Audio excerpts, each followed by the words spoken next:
Kill me! I'm here! Kill me!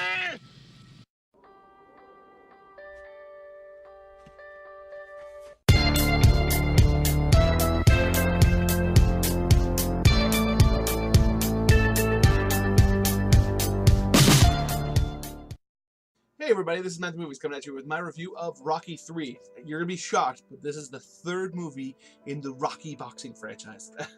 Coming out in 1982, coincidentally, the year I was born. I grew up watching this movie with my dad. My dad's a big fan of this series of films, as I'm sure I've probably mentioned by now. And I remember looking back on this movie, and I've always seen it as kind of like the movie where it starts to kind of become like an 80s film, right? But with Rocky 1 and Rocky 2, it comes off like an actual kind of story. There's like a lot of organic growth in the characters, that kind of thing.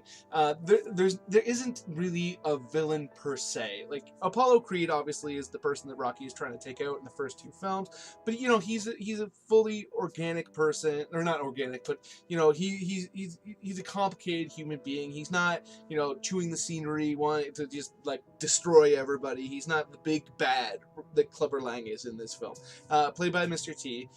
He was a very interesting character to introduce into the movie because he is very gruff and rough, and you know, he wants to take out Rocky, but he, like, because of who Rocky is, but he also just seems like he comes off like a guy who just loves to hurt people. And not I'll touch on another character in this series in the next movie that you know, seems to kind of relish that opportunity as well, but that character his motivation seems to be very different than Clubber's, where he just comes off as somebody who just, you know, he likes being the toughest guy in the room, and he wants to take out the guy that everybody else sees as the toughest. And you know, he doesn't pull any punches, which, you know, he should in the match, but in the fight I should say, but he also doesn't pull any punches in the personal life. He seems like he would just relish just destroying Rocky's career and life altogether.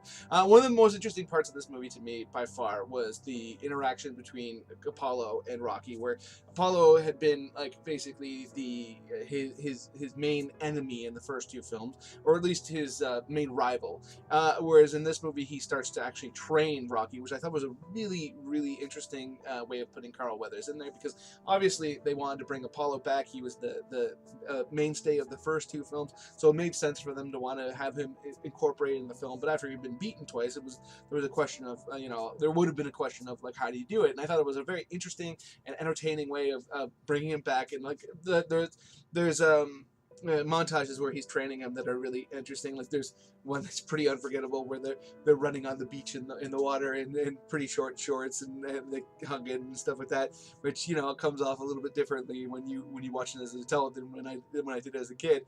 But you know, it all works out. Like, it's not played for laughs or whatever. It's these two guys with these killer physiques who are working out. Of course, they're not going to want to be overly covered up unless they're, you know, trying to cut weight or something like that. But the movie just, to me, this movie just works on pretty much every level. It's not as good as the first film, in my opinion, whatsoever, and it's you know, it's not my favorite of the series, which I still haven't reviewed yet, but it's definitely in the upper echelon. I think it has a lot of charm. I love the actual fighting that comes later in the movie. Of course, that's one of the major strengths of these films. And just for me, this movie just works on pretty much every level. I absolutely love it. It really continues the franchise. You know, it does definitely take it to a little bit more of a cartoony level than the previous films did, but there is also a lot of heart there as well. And the characters do feel grounded, at the very least, on Rocky's side of the spectrum, even if Clubber feels a bit more of a cartoonish villain. So those are my thoughts on Rocky 3. Let me know in the comments below if you're a fan of the movie, if you've seen the movie, if you have a guess as to what my favorite in the series is.